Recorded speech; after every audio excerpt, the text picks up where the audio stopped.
When it comes to family planning, deciding to make it permanent is, well, a huge decision.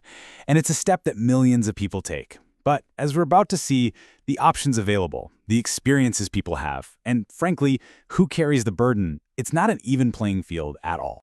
So here's the roadmap for this explainer. We're going to start with one procedure and its hidden emotional side effects. Then we'll look at the alternative for men. From there, we'll zoom out and see this massive global imbalance, figure out why it's happening, and finally, talk about what this all means for sharing responsibility. Okay, let's dive right in.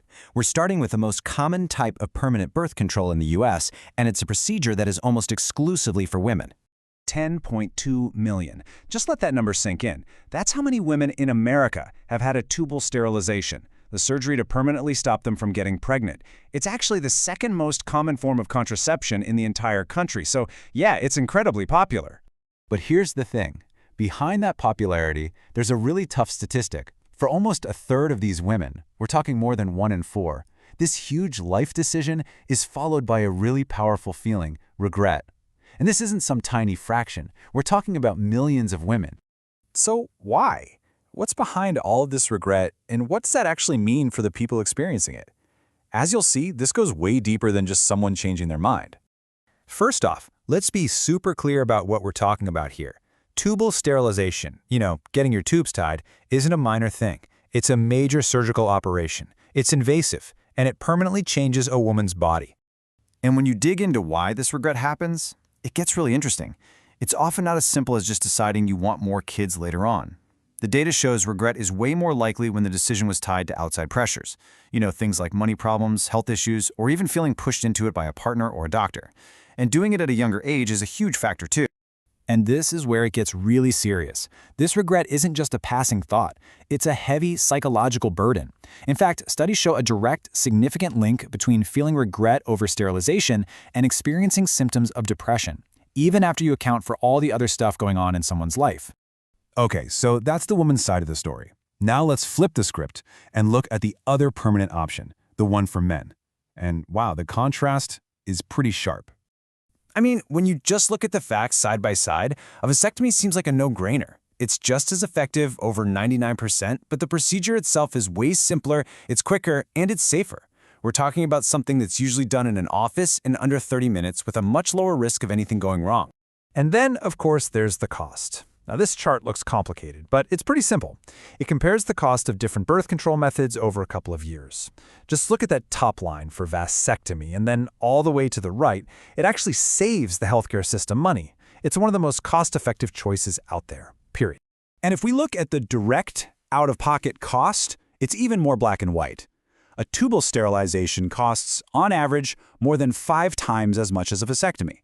So let's just recap. The man's option is simpler, safer, and a whole lot cheaper. Okay, so we have 2 permanent options. One is a major surgery, it's expensive, and it comes with a real risk of psychological distress. The other is simple, safer, and cheaper. The choice should be obvious, right? Well, the reality is not even close. And this brings us to the absolute heart of the issue. If the vasectomy is, on paper, the better choice in so many ways, then why is it one of the least common forms of birth control on the entire planet? When you look at low- and middle-income countries, the numbers are just wild. Female sterilization makes up more than a quarter of all contraception used. And vasectomy? It's that tiny, tiny little sliver down there at just 1.2%. It's not even a contest. The burden falls almost entirely on women. And look, this isn't just some weird global average. It happens country by country. See these dark bars? That's female sterilization. The light bars, male sterilization. In places where permanent methods are super popular, like in Latin America and South Asia, the dark bars just tower over the light ones. The responsibility is clearly not shared. So what this all points to isn't just a bunch of individual choices. This is a much bigger story.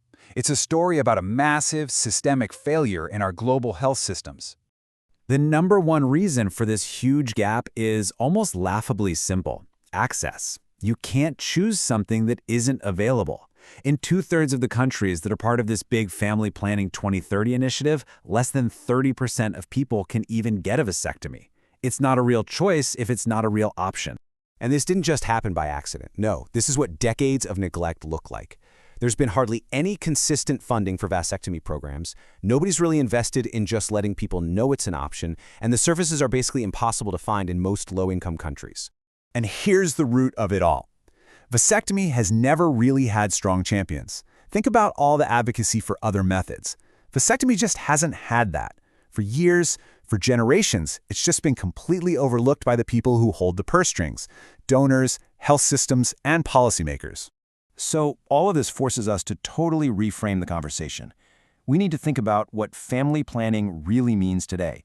It's not just about biology. It's about fairness, it's about choice, and it's about equality. You know, when we talk about gender equality, this is where the rubber really meets the road.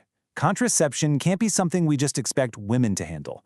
Making vasectomy a normal, available, and promoted option is a real, tangible way for men to step up and share that responsibility. It's a huge step for reproductive equity. So we're going to leave you with this one question to think about. If we all agree that contraception is a shared responsibility between partners, then why isn't the choice a shared one too? Because a real choice requires real access.